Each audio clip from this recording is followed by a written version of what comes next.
things been happening. You know what I mean? Going on. You know, usually we start off with the weekend. You know what I mean? Before we get into, you know, current events. Fuck all the small talk. Rashawn Reese, bro. Lady hit us up when I had you on the last pod. Oh, man. We go right to it. We ain't giving no time to warm up. We getting it right off top. We about to go crazy. Let's get to it. She hit me like, yo, you got bro on your pod. I'm like, yeah, I got bro on the pod. Good pod. She's like, yo, he stole from me. He robbed me. I'm like, what you mean he robbed you? Yeah, we supposed to did an event with bro, and bro ate me. He known for eating niggas. This is her words. Yeah. And I said, bro, nah, bro can't be a thief. Bro not a robber. Let bro, you know what I mean, speak his piece. So now this your opportunity. You know what I mean? So, you know, bring that trust back into what you do. All right. So basically, in a nutshell, the young lady she's an older woman actually. Right. I met her. It's so crazy how life worked, man. I'm not gonna make a long story. No, give us the story. Long. So what happened is I got filled in. Another comedian that was working for her couldn't make the show. Right. So he asked me to fill in for the show. I think the show wasn't paying me but a certain amount of money. I don't get into all those details. But let's just say the show was paying me $600. I meet the lady. I go do the show. We have a good time. I headline the show. Did a great job. When the show was over with, she's like, "Can I give you $400?" No. Just give an example. Yeah. But I'm being a gentleman. I'm a fill in for my man.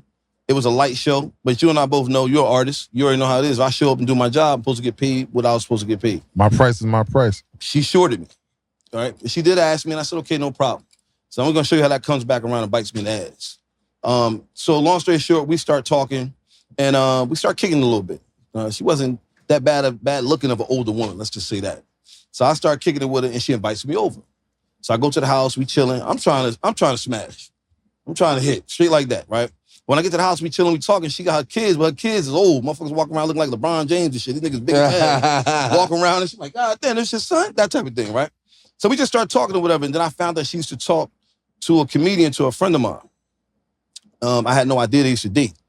And I had a certain level of respect for him. So when she told me that, I was like, I'm not looking at her in that light anymore. You know, we just kicking it, we cool.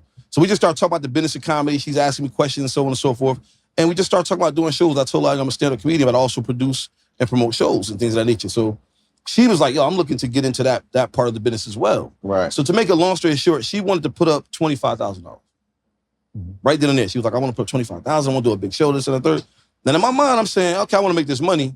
I don't really know this woman like this, and I don't want to take this type of money from this woman. Something goes wrong, it's gonna fall on me. Which I should have went with my first thought. The red flags was going off, and I'm not following. I'm just focused on the money. I tell her, look, we're not gonna do for $25,000. We're gonna do it for $15,000. Let's do it less. So that means she only has to put out half. We put out $7,500.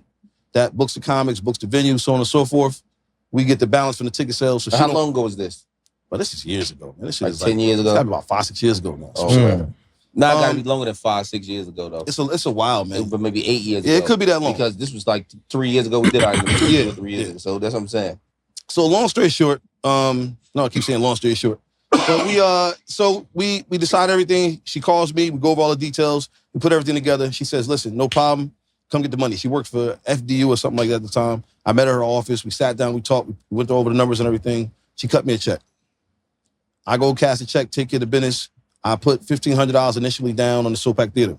I used to do Sopak Theater. Sopak Theater was my spot. If you know Kwashi, shout out to Kwashi. Kwa Life, you know Kwashi? Yeah. Me and Kwashi did shows at the Sopak Theater for almost 8 years. Right. Brought everybody there. You name them. Tony Roberts, Donna Rollins, Michael Blackson. The list goes on and on. So I have a great relationship with the team and the people at the Sopak Theater. A young lady by the name of Val worked there. She no longer works there now. She lives in Atlanta. Shout out to Val. I went up there and I get a discounted rate because I've been doing business with them for so long. Good business. So I give her the deposit. The next day I fly out to go work in Bermuda. I had to work in Bermuda. So I'm out of the country working. Okay, big dog. I ain't doing okay, big dog. So I go out of town. I'm working. So while I'm in Bermuda, I get a FaceTime. So mind you, let's say she gave me the money on Thursday. I fly out Friday morning. So I'm already told her, I said, I'll take care of whatever business I can over the phone. We're in the future now, so I can book comics and do stuff over the phone, but I'm not going to do most of the business until Monday. Until Monday. Back. Yeah. All right. So just to backtrack, let's say she gave me the money on Wednesday, because the next day I went and put the money down, which is a Thursday, and I flew out that Friday. Right. That was the money I put down in the theater. So while I'm in Bermuda, I'm on the beach relaxing. I get a FaceTime on WhatsApp. Right. You got to FaceTime on WhatsApp. Mm-hmm. So she FaceTimes me. She's like, hey, how you doing? This and the third. I'm like, oh, what's going on? She's like, listen, I just want to run something by you. And she's like, I did a character call. Right? What so is I'm like, that? A character call. So she's like, Checking out his background. She's like, I did a character call. She called Talent, comedian Talent. Me and Talent cool, but we all right. It is what it is. And she called Talent and told him, she called him to do a character call, and he told her something along the lines like, oh, he probably in Atlantic City with your money, something like that. What? I don't even deal with him like that. But for him to say that was wild. And I'm just saying allegedly, because this is what I was told at the time. So I'm looking at her, I got the camera, I'm like, the beach is right here. I'm in Bermuda, I'm working. I said, if you want me to send your money back right now, I'll send your money back, then we'll be done with it. You know, I don't have time to play games. I'm a businessman. I don't have time for that. She says, no. You know, it's not that. Don't worry about it. Just finish doing what you're doing. We'll do it, whatever. I said, all right, cool. Not a problem. Get back, think Monday morning from Bermuda, whatever the case may be. I'm going to tell y'all it might have been 3 days later. I'm in the midst of booking everything, booking the comics, so on and so forth. I get a call. Let me Pass it to bro.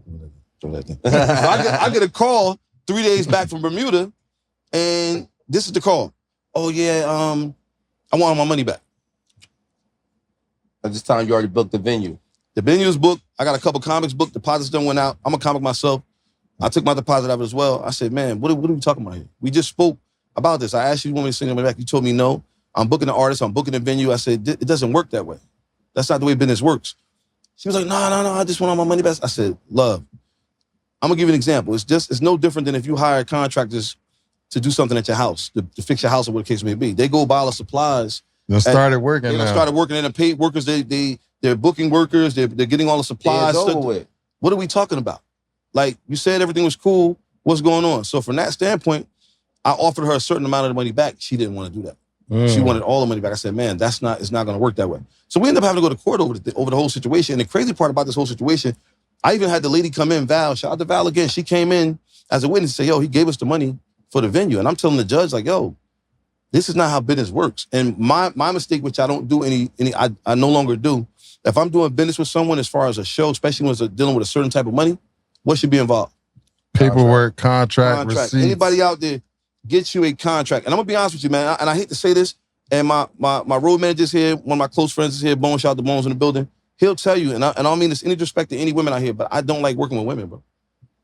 And that's a broad brush there, but I don't like working with women. And if I work with a woman, she has to be almost like a pit bull. Like, she handles herself almost like a man. I can respect them more because when I'm dealing with women, most women get too emotional. Right. She got emotional about the whole situation. I'm like, love. And I told the judge then I would give her back most of the money. She didn't want it. I told her I would give her most of the money back. She didn't want to do it. Right. You know what I mean? So my thing was, okay, well, if how you want to handle it that way, we'll do whatever you want to do. And she went to court. So the show never happened. The show never happened. But that wasn't my fault. Did you wind up giving her any money back when you went to court? No. I offered a portion of it. It was $7,500. I offered to give her back $4,000. And she didn't want to accept it. So what happened is, so for those who don't know me, before I got into comedy, I was a criminal justice major in college. Law enforcement was a dream and a passion of mine. Right. So which means my record is what? Clean. So when the judge basically looked at the situation, he's saying this guy doesn't have a record for anything. He's looking like this. If he's doing this type of business here, it would be somebody else coming after him. And it wasn't that type of situation. So it was unfortunate. Yeah, especially when you bring people from like SoPac and places like that. Bro, you can't just take that type of money and think I'm a comedian. You're not getting a refund from SoPac, bro, or places like that. She couldn't do it. Val, she actually tried to get it back from them. They wouldn't issue it. They're not. You're not getting a refund from me neither. Once you give me that bread, it's gone. But this is what happens when people we can rebook a new date. People tell their side of the story and beers and bottles not getting no money back. I mean, that's the way it should be. If you're paying for a service and the person is already in the works of doing a service and you spoke to the person and you told them to know, we're good. And we booked the date already. And then you call back and say a week later, what are we talking about? Is there any ill will towards the person she called for the character call? Because he clearly said something to change her whole outlook on the situation. Well, she told me. She told me right then and there what was said. I wasn't worried about that. For me, it was just like, I'll send your money back right now. I don't have time to be... Yeah, man, I'm out here working in Bermuda. The ocean is right here. I remember showing her the ocean. She's like, no, don't worry about it. You know, so my thing is, I didn't have a problem. Just tell me what it was from the beginning. If you wanted me to do it that way, I would have done it. We'd have been done with it. Everything would have been fine. But this is a lesson learned. if you're doing business, always have a contract. And if you get a bad feeling about something, and you feel like it's not worth it, and you feel like it's just bad juju or whatever you want to call it, be done with it. Now let's go to it. It's current event time.